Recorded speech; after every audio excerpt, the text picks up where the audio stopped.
Hola, soy Marcos Marva Ruiz, profesor de Estadística en la Universidad de Alcalá, y a continuación te voy a mostrar en un vídeo cómo hacer la comparación de medias de dos poblaciones con R.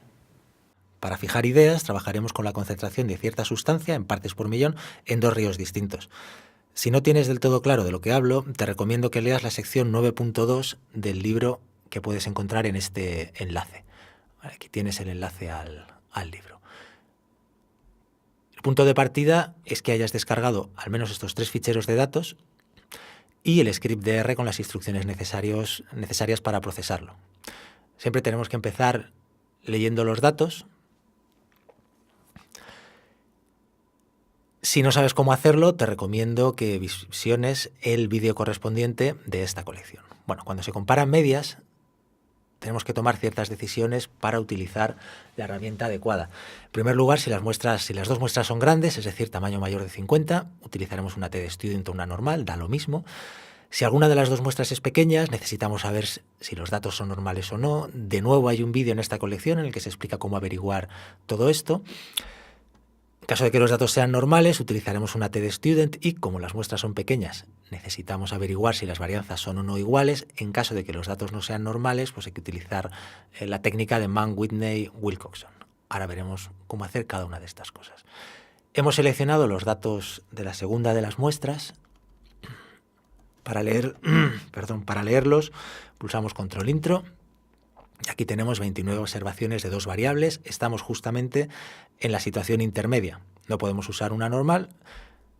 Tenemos que averiguar si los datos son normales o no. Bueno, aquí sacamos los datos de la primera muestra, los datos de la segunda muestra. Todo esto se explica en el vídeo sobre lectura de datos.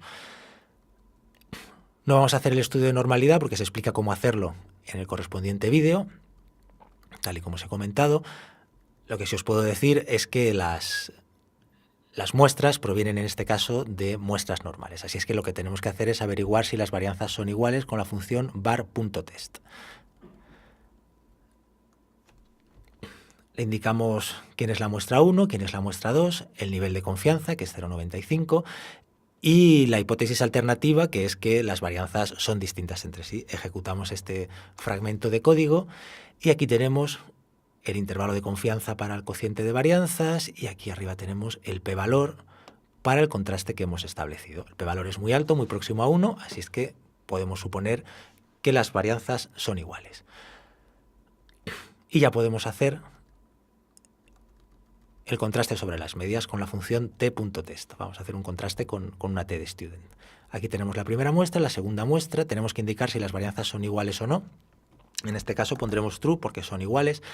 Si las dos muestras hubieran sido grandes, habríamos puesto false porque es la situación más general.